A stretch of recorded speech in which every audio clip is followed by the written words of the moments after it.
क्या है जो सफ़रिंग क्रिएट करता है लाइफ में? तो वो ये क्या चीज़ है जो हमारी लाइफ में प्रॉब्लम्स क्रिएट करती है, हमारी लाइफ में दुःख क्रिएट करता है? हेलो एवरीवन, आज की जो वीडियो है, आज का जो कंटेंट है, वो एक बिलीफ सिस्टम के बारे में है। आप में से किस-किस को ऐसा लगता है कि भगवान ने आपकी किस्मत में बहुत सारा दुःख लिखा है, भगवान ने किस्मत में जो लिखा है वही होगा ना? इस तरह की चीज़ें आप में से बहुत से लोग सोचते होंगे। एंड ऑनेस्टली हम में से हर कोई कभी ना कभी, किसी न किसी स्टेज पे आके इस तरह की बातें सोचता है। उसके दिमाग में ये चीज़ें आ जाती हैं कि मेरे साथ जो हो रहा है, ये चीज़ें क्यों, भगवान ऐसा क्यों कर रहा है मेरे साथ? तो यहाँ पे इसी बिलीफ सिस्टम के बारे में बात करने की कोशिश है मेरी कि भगवान ने आपको यहाँ पे सफ़र करने के लिए नहीं भेजा है। भगवान नहीं चाहता कि आप सफ़र करो। भगवान आपको वो अंग्रेज़ी वाला सफ़र नहीं करने देना चाहता, भगवान चाहते हैं कि आप हिंदी वाला सफ़र करो, ट्रैवल करो, अलग-अलग चीज़ों को एक्सपीरियंस करो।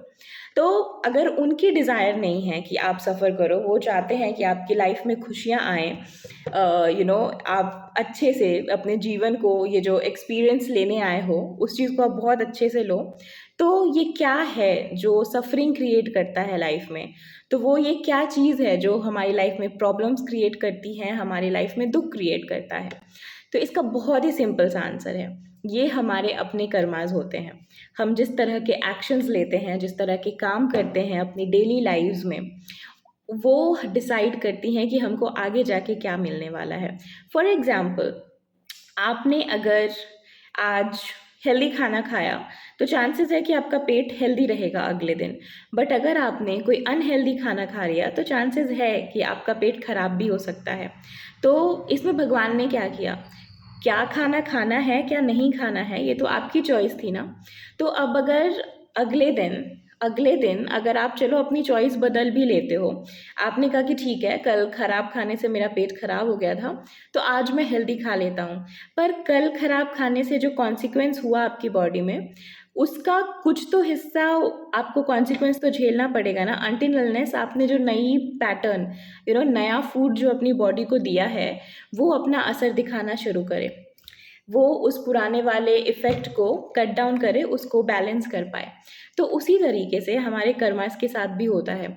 हम जो सोचते हैं, वो भी कर्मा है। हम जो महसूस करते हैं, वो भी एक तरह का कर्मा है। हम जो फिज़िकली एक्शन लेते हैं, वो भी एक तरह का कर्म है। तो बहुत सारे टाइप के एक्शंस होते हैं, जो हम करते रहते हैं दिन भर। तो ये नहीं सोचना आपको है कि आपकी लाइफ़ में सफ़रिंग इसलिए है कि भगवान ने आपके जीवन में सफ़रिंग लिखा है, दुःख भोगने के लिए आप यहाँ आए हो, नहीं, ऐसी कोई भी बात नहीं है। किसी ने अगर दुःख लिखा है आपकी किस्मत में, तो वो आपने खुद लिखा है, भगवान ने नहीं लिखा है।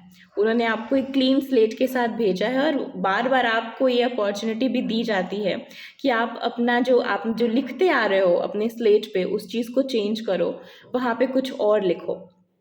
तो अब आप क्या कर सकते हो? वो जो लिखा हुआ है, उसको बदलने के लिए क्या कर सकते हो? उसको बदलने के लिए आपको अपने माइंडसेट के साथ काम करना चाहिए। आपको अपने इमोशंस को समझना चाहिए कि आपके इमोशंस कैसे हैं? आप किस तरह की चीज़ें सोचते हो, कैसी बातें, किस तरह के इमोशंस आप महसूस करते हो दिन भर? आपको इन चीज़ों पे ध्यान देना चाहिए। जब आप इस तरह की अवेयरनेस में आओगे, जब आप इस तरह की ऑब्ज़र्वेशन में आओगे, और जब इससे आपको ये भी समझ में आएगा कि अच्छा, प्रॉब्लम कहाँ से आ रही है।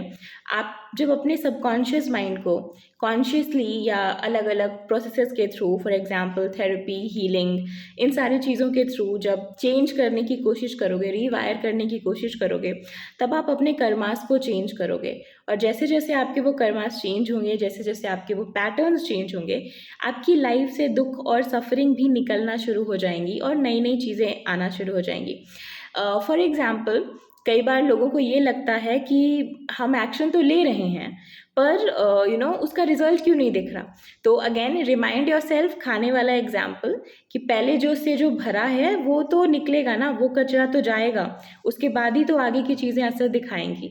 तो अगर आप एफ़र्ट्स ले रहे हो, रिज़ल्ट्स नहीं दिख रहा है, तो अब ये समझो कि अभी जो आपका एफ़र्ट की जो इंटेंसिटी है, वो अभी वहाँ उतनी उस इंटेंसिटी तक नहीं बढ़ी है, जो काफ़ी हो आपके पास्ट के डीड्स के उसके इम्पैक्ट को, उसके असर को कट डाउन करने के लिए।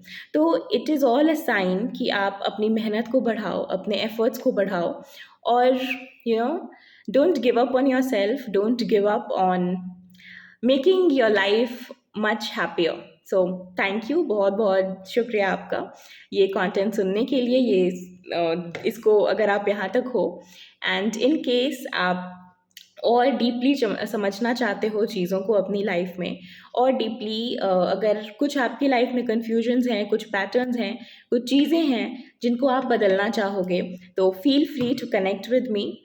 आपको डिस्क्रिप्शन में सारी डिटेल्स मिल जाएंगी, एंड आप मेरे साथ ईमेल पे कनेक्ट हो सकते हैं hearthealinghive@gmail.com पे। एंड या थैंक यू सो मच।